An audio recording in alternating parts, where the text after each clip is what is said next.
Alors, la démarche IHAB nous a permis de respecter plusieurs principes, notamment la proximité des parents avec leur enfant, pendant les soins douloureux ou les soins du quotidien.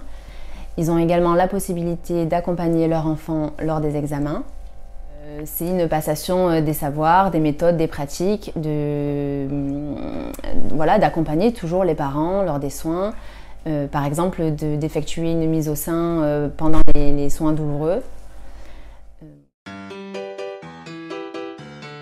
Alors, le respect des rythmes est primordial dans la prise en charge de l'enfant. On conseille toujours aux parents de s'adapter. Tous les jeudis, nous avons un atelier qu'on appelle le 13 minutes info. On réunit tous les parents qui le désirent, qui le souhaitent et qui sont présents en service afin de répondre à leurs questions. C'est vraiment un moment d'échange, un échange spontané où les parents vont nous questionner. On va leur apporter des précisions sur les rythmes de leur enfant, sur leur réveil et les guider dans l'observation de leur bébé.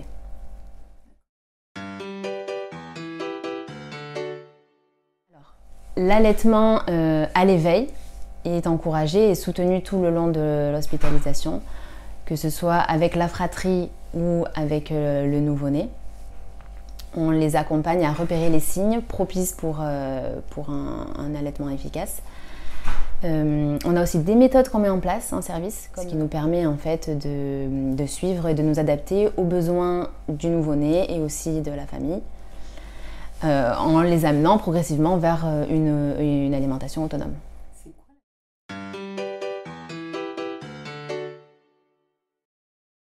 Le pot à pot a de nombreux avantages qu'on présente immédiatement aux parents à l'arrivée en service. Il favorise l'allaitement maternel par exemple. Donc si la famille le souhaite et si l'état de l'enfant le permet, on le met en place immédiatement.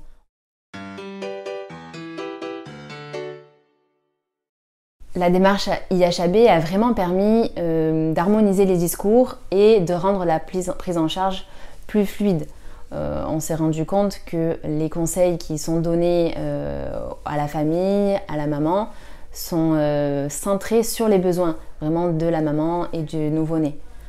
Ce qui en soi, pour nous, rend notre travail utile tout au long de la prise en charge et de l'hospitalisation. Finalement, de ne plus avoir d'impératif et au contraire de s'adapter, on se rend compte que les enfants sont plus réceptifs, les parents sont plus réceptifs et l'harmonie au sein de la famille est quand même plus... se fait sentir en fait. On a vraiment l'impression que quand on rentre dans une chambre, l'organisation qui en découle, elle convient à tout le monde. Et c'est là où je me suis le mieux reconnue, c'est dans le fait de m'adapter continuellement aux parents, aux besoins et aux nouveau-nés.